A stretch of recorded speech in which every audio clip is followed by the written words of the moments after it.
দীর্ঘদিনের গ্যাস সংকট আরও প্রকট হয়েছে মহেশখালীর এলএনজি টার্মিনাল দুর্ঘটনায় ক্ষতিগ্রস্ত হওয়ার পর।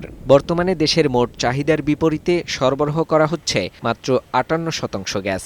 এর সরাসরি প্রভাব পড়েছে শিল্প খাতে। নারায়ণগঞ্জ, গাজীপুর, সাভার ও ময়মনসিংহের প্রায় ৯০% বস্ত্র ও তৈরি পোশাক কারখানায় উৎপাদন কমে গেছে। স্বাভাবিকভাবে উৎপাদন চালাতে যেখানে অন্তত ১০ পিএসআইজি গ্যাস চাপ প্রয়োজন, সেখানে অধিকাংশ কারখানায় মিলছে মাত্র ১ থেকে ১.৫ পিএসআইজি। কোথাও কোথাও চাপ নেমে যাচ্ছে মাত্র ০.৫ পিএসআইজিতে। ফলে উৎপাদন চালানো প্রায় অসম্ভব হয়ে পড়েছে। বাংলাদেশ টেক্সটাইল মিলস অ্যাসোসিয়েশনের তথ্য অনুযায়ী গ্যাস সংকটের কারণে সারা দেশে অন্তত ১২০টির বেশি স্পিনিং মিলের উৎপাদন বন্ধ রয়েছে। গ্যাসের সমস্যা, কাজ তো একটু কম আছে, এই জন্য আমরা একটু প্রবলেমের ভিতরে আছি। এখানে যতটুকু গ্যাস থাকার দরকার ছিল অ্যাভেলেবেল আমাদের গ্যাস নাই।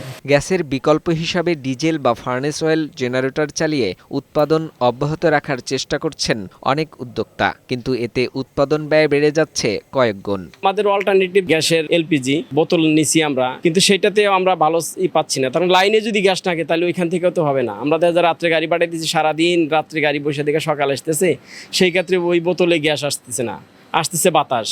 বিদেশি ক্রেতাদের কাছে নির্ধারিত সময়ে পণ্য পৌঁছাতে না পারলে এয়ার শিপমেন্ট কিংবা মূল্য ছাড়, দুই বিকল্পই বড় আর্থিক ক্ষতির কারণ হয়ে দাঁড়াবে। আমাদের যারা মেম্বার চেষ্টা করছে এটাকে বায়ারকে ম্যানেজ করে হইলে শিপমেন্ট করা, কিন্তু end of the day buyer এটা অ্যাকসেপ্ট করলেন না। তাই অর্ডার ক্যান্সেল হয়ে যায়, মানে একটা ফ্যাক্টরি দেউলিয়া হওয়ার জন্য যথেষ্ট।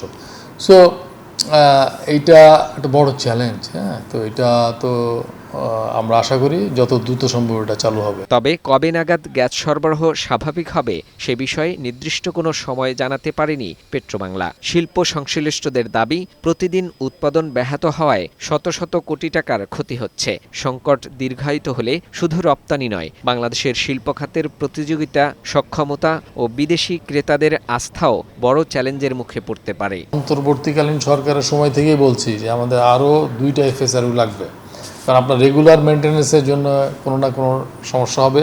আর এরকম অ্যাক্সিডেন্ট প্রাকৃতিক কারণে হইতে পারে, টেকনিক্যাল মেকানিক্যাল কারণে হইতে পারে। সো আশা করছি সমস্যার সমাধান দ্রুত হবে। দ্রুত সরবরাহ স্বাভাবিক করা না গেলে উৎপাদন কমার পাশাপাশি হারাতে হতে পারে আন্তর্জাতিক বাজারে বাংলাদেশের দীর্ঘদিনের অবস্থান, এমন আশঙ্কা ব্যবসায়ীদের। ফাহিম মুনাইম, বৈশাখী সংবাদ, ঢাকা।